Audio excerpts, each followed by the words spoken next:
And welcome back to the Kingdom Hearts 2 Final Mix Critical Mode any% speedrun tutorial. In this episode, we will be covering the second visit to Beast Castle, and it's going to be a quick one because we already did half of this visit in our trip to Port Royal, or before our trip to Port Royal, I should say. So now we're just coming to finish this off. It's only 2 fights, a little mob fight against some Dragoons and Dusks, and then Xaldin himself. So let's get right into it. So immediately going to land and go into the parlor, which we had opened up in our previous trip. Going to move my command menu over to limit, just so I'm ready to use that later on.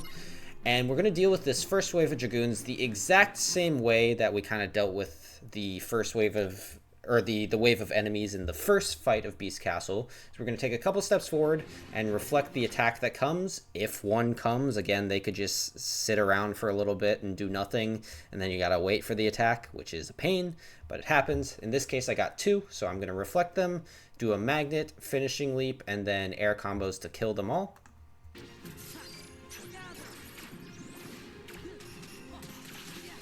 Your strength is really high right now, so you can take these guys out really quick, which is nice. But after you kill 2 of them, a wave of 2 Dusks will spawn. We're just going to use magnet, finishing leap, and then air combos to kill them as well. Pretty simple. I happen to be right next to them, so I go immediately into it. But if you're a little bit ways away, you can use a slide dash to get closer quickly. But I'm going to land, magnet, finishing leap, start taking them out. And before you kill this guy, you gotta be careful. In this example, I'm not particularly careful, and I nearly get punished for it, but I kind of get lucky and it doesn't. Right when you kill this last guy, 3 more Dragoons are gonna come out and they're gonna slam onto the ground. If they slam onto the ground, I'm not 100% sure actually if that's a one-shot on Sora, but it's a one-shot on Donald, and you want to keep Donald alive. So when you kill this last Dusk, you kind of want to make sure you are off to one of the 2 sides so you're able to get out of the way of the guy slamming down. I do a quick slide dash here to kill this enemy, and then quick run back and manage to both avoid the hits myself and let Donald survive. I don't recommend doing it like this. You should probably try to make sure that your momentum is taking you away from the center of the arena with your final attack, so you have a good chance of getting out of the way and keeping your party members safe. But with that explanation out of the way, let's see, I just killed this guy, and then quick run out of the way, get a little lucky. I don't know how the duck survived. But now that he did, what I'm going to do is I'm going to align myself with the front of these 2 poles. I'm going to jump, lock onto this middle Dragoon, use a magnet, and then use Ultima. And if I'm lucky, I say lucky because this is the best positioning I've found, but I'm not 100% sure if there's actually a consistent way to make this kill. You're hoping that this Ultima will kill in the same way that the Berserkers die, which in this video it does, but I've used that exact same positioning and sometimes it doesn't, and I'm not really sure what the difference is. Maybe there's a better positioning that kills more often, but this is the one that I've had the most success with, so that's what I'm going to give you. If it doesn't kill, not a big deal, just use the finisher, that'll kill them all. It's just a small time loss, but that's what you need to do. That's what you want to do for this last wave. If Donald had died, you can try to heal him and try to do the same thing, but you can also just like wait for them to attack and deal with them the exact same way you dealt with the first wave, you know, reflect, magnet, finishing leap, just using combos. That's also totally fine. Or same thing, and you say you revive Donald, you can go into a duck flare. Doesn't really matter. You kind of pick your poison how you want to finish these enemies off. But that's the first fight. Really quick and easy. Sometimes that works, sometimes it doesn't, as I said. But it is what it is. And now we're going to go fight Xaldin. We're going to go into Master Form before we enter the fight. And what we're going to do, Xaldin is either going to choose to do one of 2 attacks. He's either going to immediately do his lunge stab attack, or he's going to do a slow wind swipe slash attack.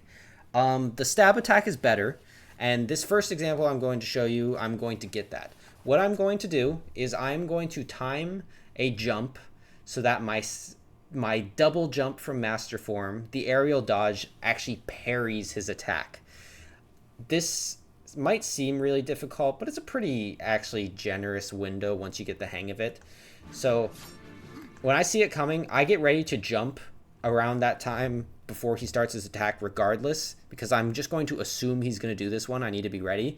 And as Sora starts falling down, then I'll use the aerial dodge to parry it. Bam. And I'm going to mash out my jumps. So hopefully I can get 9 jumps and use them here. If you don't, it's not a big deal. Just use one of them and then get ready for his next attack to get the rest. But this first example I'm going to show you is how to kill with 9 jumps, and the next will be killing with 10 jumps. The 10 jumps one is significantly easier and less prone to any failure, but the 9 jumps one is very doable, so I'm going to show it to you here anyways, and is obviously faster because you do less jumps. So in this case, I got the parry, and now I get 9 jumps. I'm going to use them all. 1, 2... Also, by the way, just like with your combos, it's actually better to time your jump commands. If you're just mashing them, you do them a lot slower than I'm doing them in this video. But basically, you want to start your next jump right around impact here. And what I usually do is I'll double tap right around them just to make sure if I mistime it, I get it on the second try. So just small note to go a little bit faster. And once my final jump hits, I'm going to revert. I'm going to land on the ground, and I'm going to immediately go into a duck flare aerial dive.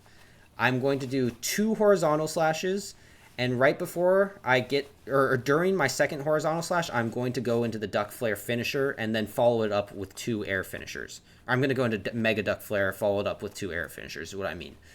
This is tight.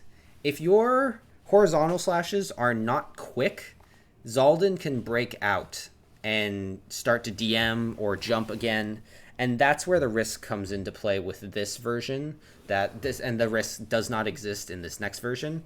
So that's the decision you'll have to make. If you feel comfortable doing this, by all means go for it. But if not, we can go for the next example. But anyways, duck flare, aerial dive, horizontal slash, finisher. Now, optimizing your damage here is very important, and we're going to be using this a couple times later on in the run too. So I do my 2 finishers at the end here. And now what I'm going to do is I'm going to do an aerial dive, aerial spiral, double finisher. Aerial dive, aerial spiral, double finisher, and then I'm going to do an aerial dive, and then I'm going to start doing horizontal slashes. That is the absolute best way to optimize your damage while the mega duck flare is going on. This is actually a little bit better than just doing aerial dives, aerial spirals, believe it or not.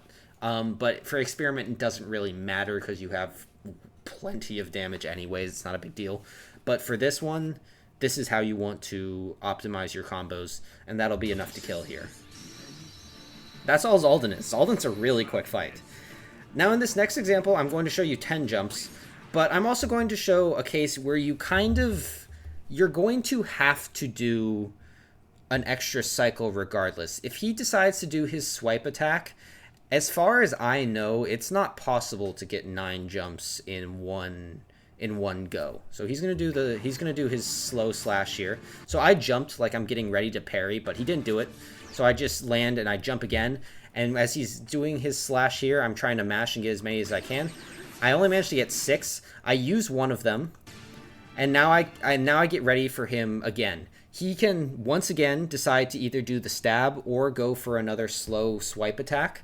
Most of the time, he's more likely to go for the slow swipe a second time, but he can do the jab. So be ready for it. Expect it's coming and get ready to parry it. But here he's going to do the slow swipe again, and instead of, I could go up to 8 jumps, and that would be 9 in total, and I could finish it off the way I did in the previous example. But this time I'm going to go up to 9 for 10 jumps total, since I already did one. So, boom, I get my 9, and now I start doing all the jumps. Again, timing them as I was saying. But the difference in this case is once I revert, instead of going into duck flare aerial dive, I'm just going to go into duck flare and not do any attack. So I'm going to use duck flare, and then I'm going to immediately go into mega duck flare. And he's going to stay staggered this entire time, and there's no risk of him breaking out. So again, reverting, immediately going into duck flare, and immediately using mega, and now I start doing that same aerial dive, aerial spiral combination. But this time, In the second, I do another aerial dive, aerial spiral, instead of just an aerial dive into horizontal slashes, because I started my combos like later on in the game instead of coming out of a double finisher. It's just small ways to optimize your damage here. It's not strictly speaking necessary. You kind of got plenty at this point, but it's good habits to pick up and good information to have. So there I go with another aerial spiral, and now I'm doing horizontal slash, and fight is over. And world is over.